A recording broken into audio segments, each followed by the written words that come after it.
اس کے بیوی بچوں کے اخراجات، جو اس پر واجب نفقات ہیں، ان واجب نفقات کے علاوہ جو اس پر مال موجود ہے جس سے وہ حج کے سفر کے اخراجات کو ادا کر سکتا ہے، تو یہ زاد راہ سے مراد ہوگا، زاد اور راحلہ سے. ٹھیک ہے. تو ایک شخص ہے وہ مثال کے طور پر اس کے پاس چونکہ میں نے ایک دو درخواستیں کچھ اعزاء کی جمع کروائی ہیں اس دفعہ، تو مجھے پتہ چلا ہے پاکستان میں جو گورنمنٹ عام نارمل حج کروا رہی ہے تو وہ تقریباً 1 ملین یا اس کے لگ بھگ کا تقریباً بنتا ہے. تو اب دیکھیں اس میں ایک شخص کے پاس باقی سارے اخراجات جو ماہانہ اس کے گھر کے کرائے وغیرہ، یوٹیلیٹی بل، یعنی جو ضروریات زندگی ہیں وہ سارے کے سارے ادا ہو رہے ہیں، اور اس کے پاس 1 ملین یا اس کے قریب پیسہ اضافی موجود ہے جو اس کی ضروریات ذاتی سے کے علاوہ ہے.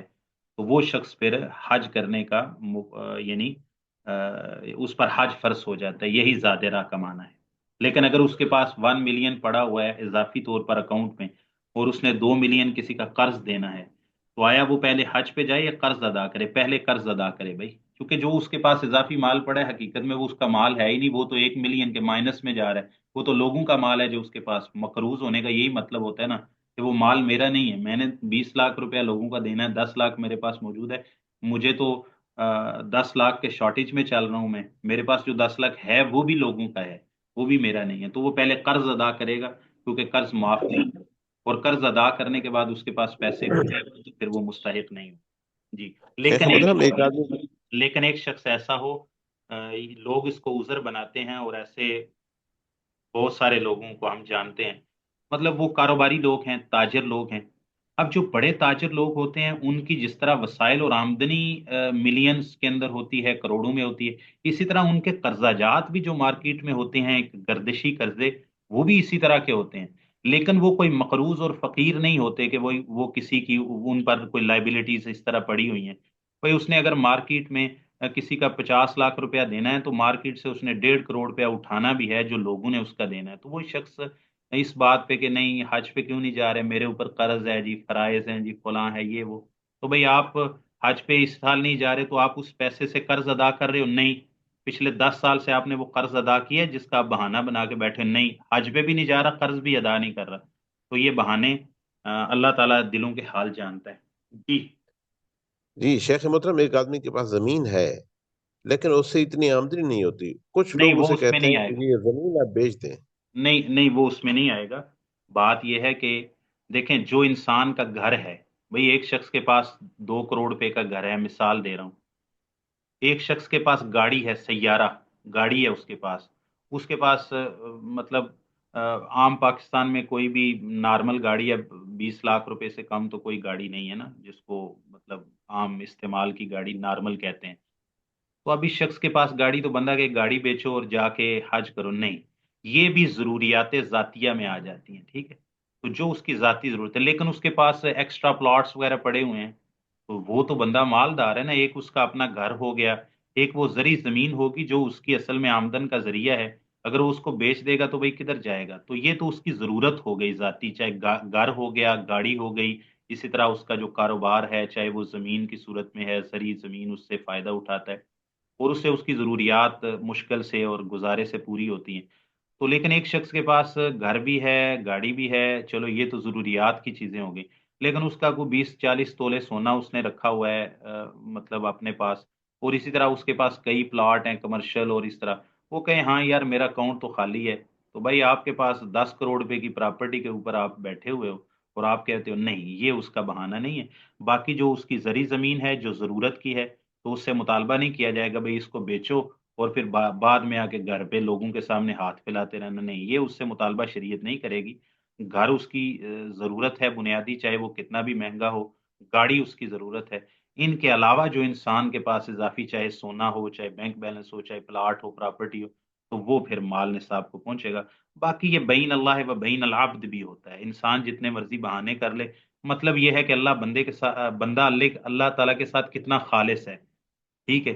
تو وہ خود سوچے کہ میری کوئی مجبوری بنتی بھی ہے کہ نہیں بنتی. جی. بیٹیوں کی شادی، جی. بیٹیوں کی شادی سبحان اللہ. دیکھیں بیٹیوں کی شادی کرنا ایک ضرورت ہے، ضروریات جو ہم نے ایک لفظ بولا نا کہ اس کی جو حیات زندگی کی یا گزران کی جو ضرورت ہے، ضرورت کہتے ہیں ضرورت کو جو لازم ہوتی ہے جس کے بغیر چارہ نہیں ہے، تو ٹھیک ہے اگر کسی شخص پر ایسا ہے تو وہ بھی اس کی ضرورت میں آ جائے گا، لیکن ہم پھر سوال کریں گے نا بھئی ایک شخص ہے، ابھی اس کی بیٹیاں مطلب 10 سال 12 سال 15 سال کی، تو شادی اس نے 8 10 سال 15 سال کے بعد کرنی، اور وہ ابھی سے حج پہ نہیں جا رہا جبکہ مال کھا بھی رہا ہے کما بھی رہا ہے، باقی سارے اخراجات وہ اسی طرح کر رہا ہے اور پوری ایک لگژری لائف گزار رہا ہے تو یا مڈل کلاس سے اپر کی ہی لائف گزار رہا ہے، تو پھر اس کو بھی دیکھنا چاہیے کہ وہ اللہ تعالیٰ کے ساتھ مخلص ہے، اس کی مجبوری بنتی ہے یا نہیں۔ لیکن اگر اس کے پاس اتنا مال موجود ہے، بیٹیوں کے اوپر خرچہ اخراجات اس نے کرنے ہیں، تو ٹھیک ہے یہ بھی اس کے وہ نفقات ضروریہ اہلیہ کے اندر آ جائے گا، واللہ عالم بالصواب۔ جی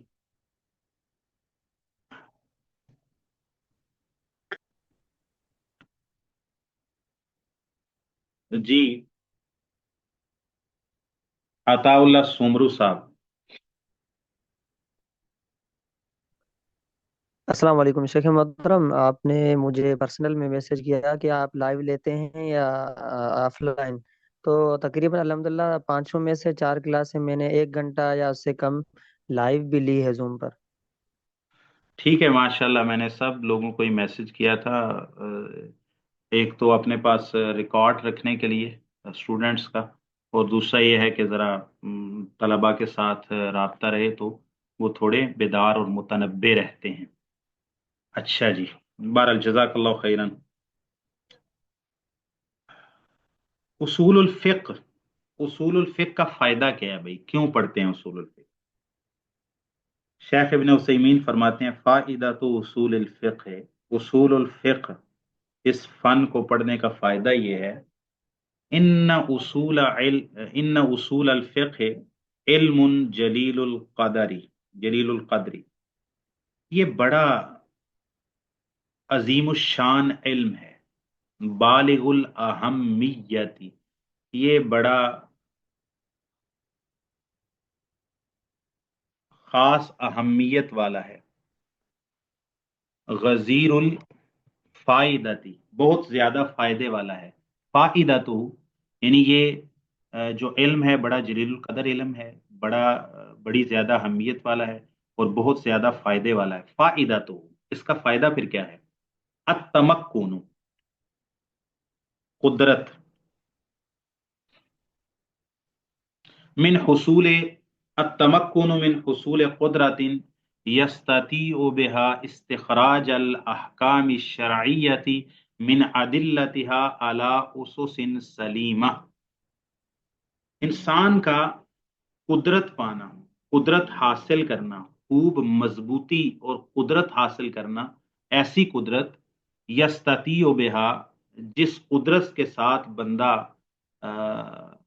طاقت رکھتا ہے، استخراج الاحکام الشرعیت، شرعی احکام کا استخراج کرنے کا، استنباط کرنے کا، من ادلتہا ان کے دلائل سے، علی اسس سلیمہ بڑی مضبوط بنیادوں پر، سلیم اور سلامت بنیادوں کے اوپر، اس کی بنیادیں سلامت ہوتی ہیں، مضبوط ہوتی ہیں، کچی اور کمزور نہیں ہوتی۔ یعنی اس کا فائدہ اگر عام لفظوں میں بیان کیا جائے تو انسان کے پاس ایسا ملکہ اور قدرت حاصل ہو جاتی ہے اصول الفقہ کو پڑھنے سے کہ انسان ادلہ شرعیہ کتاب و سنت سے احکام شرعیہ کے استنباط پر پوری قدرت پا لیتا ہے، ایسا ملکہ حاصل کر لیتا ہے کہ جو اس کا ملکہ اور قدرت اور استخراج کا طریق ہوتا ہے نا، وہ مضبوط بنیادوں پر ہوتا ہے، صحیح اور درست بنیادوں پر ہوتا ہے، غلط بنیادوں پر نہیں ہوتا۔ ٹھیک ہے جی، ہم اس کی ایک مثال دیتے ہیں جی، الاقوال تتضح بالامثال، باتیں مثالوں سے واضح ہوتی۔ مثال کیا ہے جی؟ خبر متواتر، کچھ اصولی کہتے ہیں خبر متواتر قطعیت، یقین کا فائدہ دیتے ہیں،